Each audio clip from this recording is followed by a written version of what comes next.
Hello, welcome. Trevor Cutmore here in a windy day today. I hope you can hear me okay. But we're talking about the UK property market, what's going on with the furlough coming to an end, just been extended till November it looks like, and that's good for a lot of people.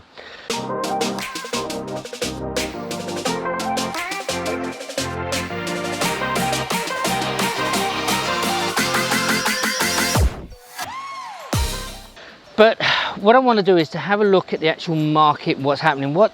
If we look back at history, things go around in circles. Look, I'm here in a graveyard. I've had a walk around. I've got a friend that actually goes, when he goes traveling around the world, he goes into graveyards and looks at the names and what's written, and that little dash when they were born to when they died, that dash represents that lifespan. Many of the people in this graveyard actually lived through the Depression, which happened in the UK in about 1930. It followed the Depression, the Great Depression, from America, which started in 1929, and they didn't start recovering until 1933. Now, the reason that the Depression in the UK wasn't as bad as America is that we didn't have the boom in the 20s, and so that it wasn't such a big thing. Now, it did hurt, but we recovered quite well. And although, let's say, some pockets of the UK experienced up to 70% unemployment, 70% of the workforce unemployed. What the government did is that they actually put government workers, they gave them a 10% pay cut. So anyone working through the government, you know, and we would have had the miners and everyone else, they got pay cuts, government officials, all of that. And another thing they did is they put tax up as well by 2.5%. But what we saw is that the pound against the dollar dropped by 25% in value, but that did open up other export opportunities and we recovered fairly quickly. But let's go back to America, because if we look at America and what happened from 1929, the recovery started in 1933. Their government, Roosevelt, actually had to roll out a thing called the New Deal, and that was about the government chucking money in to create unemployment. What causes a depression?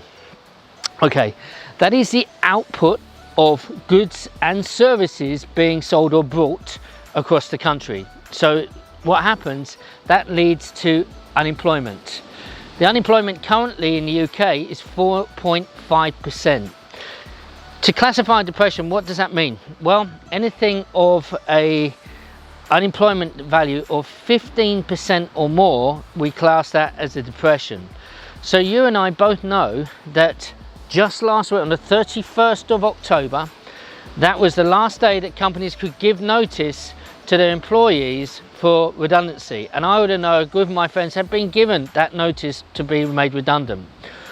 What we haven't had is this culling of jobs. Well, I think that we have, but we haven't seen it filtered through. But there's going to be an awful lot. Now, if they put this furlough payments again up until November, they're delaying the inevitable, in my opinion, that we're going to have high unemployment. It's a catch-22. You have high unemployment, so there's no money coming back into the economy. Businesses have to close down because they're just not be able to sell anything, and it's a vicious circle. And the only way that we come out of that is by having government investment. Now, the question is, and I'm worried because they put so much in to try and managing this time anyway with the furlough payments, which is unprecedented. The stamp duty, I'll probably do another video just on the stamp duty alone of how that has allowed the housing market to accelerate through. Remember, we did have a catch up. Listen, I have got good news for you, so wait to the end of the video. There is some great news for you, although this sounds depressing. Yes, and I'm in a graveyard, but these people came through it. They didn't die in it, they came through it. And you know, I like the quote, what doesn't kill you makes you stronger. Look, some people watching this, they may experience real hardship. They may have to move home. What we can learn, and actually if we learn quick enough, we can avoid hardship, because in this time there is a way to make money. And that's not a rude thing to say, it's what the government wants.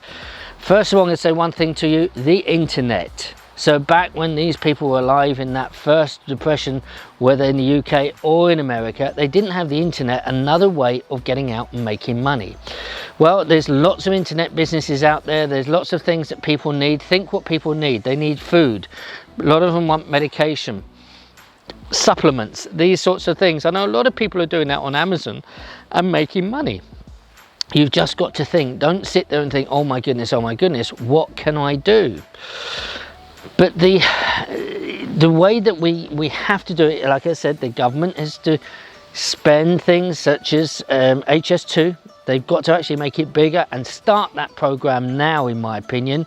So back in the 30s, the government there, they did the Hoover Dam, airports, universities, lots of things. They actually started to build, and more houses are built in the recession and depression than any other time. And that is the good news, because in the UK, one of the things that got us out of the depression was the building of properties. Over 200,000 houses were built in in a particular year. I think it was 1932, 4, something like that.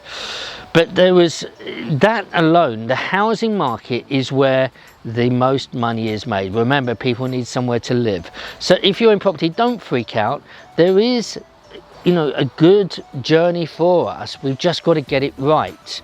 I know people are saying now, look, service accommodation, it's closing down, and I understand that, but it's about rejigging. Who needs those houses?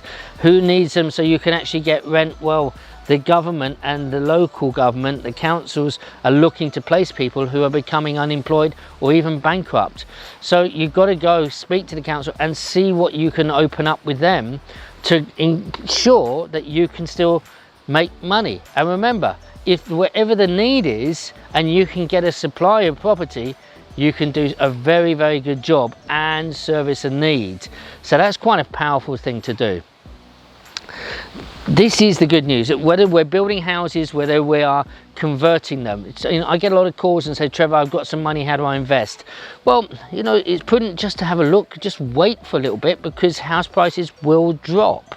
Remember, when we have high unemployment, and if we go back to the 1930s, when we had high employment that hit 15%, the housing market dropped 20%. The Nationwide has done a prediction that in 2021 we're going to see a 14% drop, and towards the end of the year we could see a bigger drop. Now in the United States, they never, although the recession, the depression started in 1929, they started recovery in 1933, but they never really got out of it until the Second World War, and that was because such a demand. So they actually went from a large amount, I think 25% unemployed, to almost zero, because they needed goods and everything else, and that took them way through, and they got out of depression because they had to spend, and that was it.